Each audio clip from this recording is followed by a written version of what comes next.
Je m'appelle Jean-Marie Déhoux, je suis géographe de formation.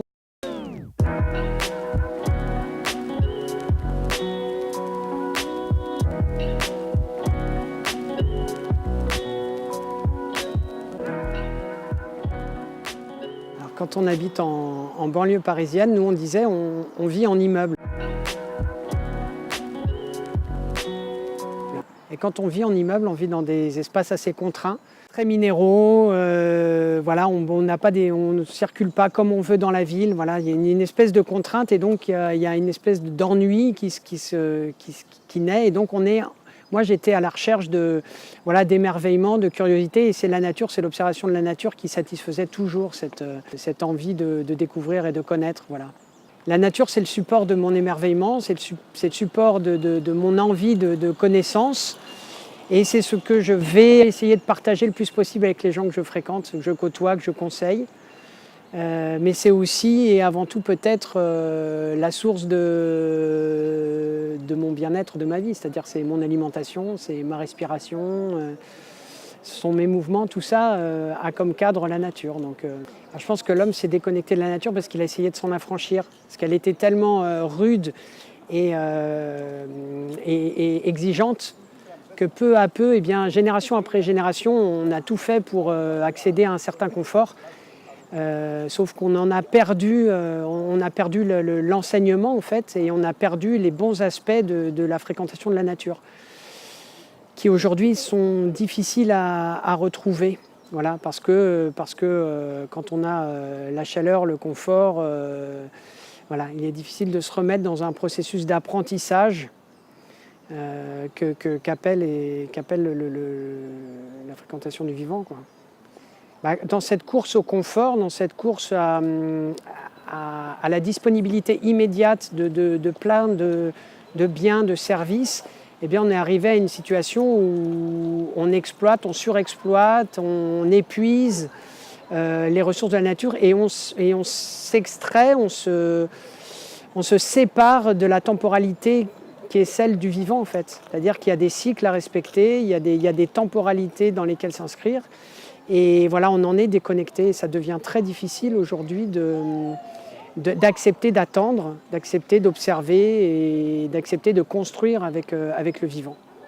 Mais je crois que le risque pour l'homme, en se séparant de ce lien au naturel, eh bien, c'est de passer à côté d'une source de gratuité, d'émerveillement, d'apaisement, et de passer à côté de ce qu'il est nécessaire de transmettre aux générations futures. On ne peut pas vivre de façon artificialisée.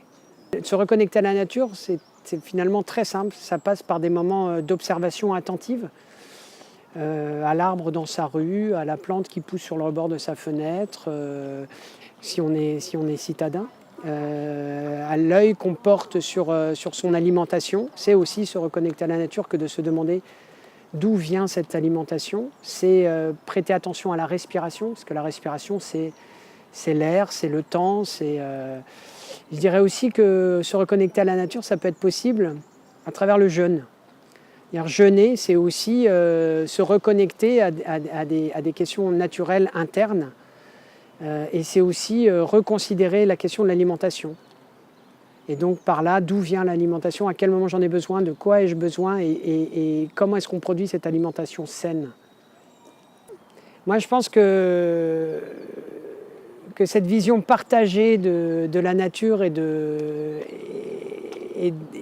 l'importance qu'elle revêt pour le vivre ensemble, elle est faite de la somme des individualités. Et que si chacun incarne une attitude, une parole, un geste, une connexion à la nature, il est capable d'en être le vecteur en fait. Donc chacun doit investir une relation à la nature pour la transmettre aux autres et quel que soit son métier, quelle que soit sa position, son âge, on a la possibilité d'introduire ces sujets-là dans nos discussions, dans nos actes, dans nos comportements et de faire évoluer très lentement, avec humilité. Sinon, on part dans le dogmatisme ou dans la lutte qui ne considère pas les autres voies. On peut très lentement faire modifier à l'échelle d'une génération, je pense, l'attitude de la société. Mais il faut vraiment être très patient et le faire avec les autres. Et pas dans une lutte, je pense pas, en tout cas moi je n'y crois pas, la guérilla verte révolutionnaire, elle risque de n'emmener qu'une fraction de la population. Il faut prendre le temps d'emmener tout le monde, et c'est long. J'ai créé Saltus, donc c'est une entreprise, un bureau d'études, une entreprise de conseil et de développement de projets en agroécologie. Et mon entreprise, elle a pour vocation à relier l'agriculture, la forêt et l'espace vécu par les hommes cultivés pour permettre cette reconnexion aux questions vivantes, pas forcément dans une optique productive, mais pour bien faire comprendre qu'on est dépendant de ces questions écosystémiques, on est dépendant de ce que la nature offre gratuitement sans qu'on la servise forcément. Alors, je pense que la relation des entreprises aux écosystèmes et à la nature est un sujet dont elles ne peuvent plus s'écarter en fait, et elles s'en rapprochent inévitablement parce qu'il y a une question de finitude des ressources dont elles dépendent, et donc ça devient stratégique. Donc il y a vraiment tout un pan de l'économie qui se construit peu à peu de ces 20 dernières années autour de la connaissance scientifique, et de cette connaissance, eh bien, on va élaborer des solutions pour continuer de se développer, d'accéder à ce confort voilà, qui apporte du bien-être, qui écarte la maladie et qui permet un peu plus de se rapprocher de questions aspirationnelles. Mais tout ça ne peut exister qu'avec un travail en bonne intelligence avec les écosystèmes, avec la nature. Donc je pense en effet qu'il y a une grande quantité d'activités qui vont naître de l'alliance du scientifique, de l'efficacité économique et du soin apporté aux vivants. J'aime bien cette citation, ce vers de Saint John Perse qui dit « Tout à revoir, tout à redire, et la faux du regard sur tout l'avoir mené ». Mais il y en aurait plein d'autres.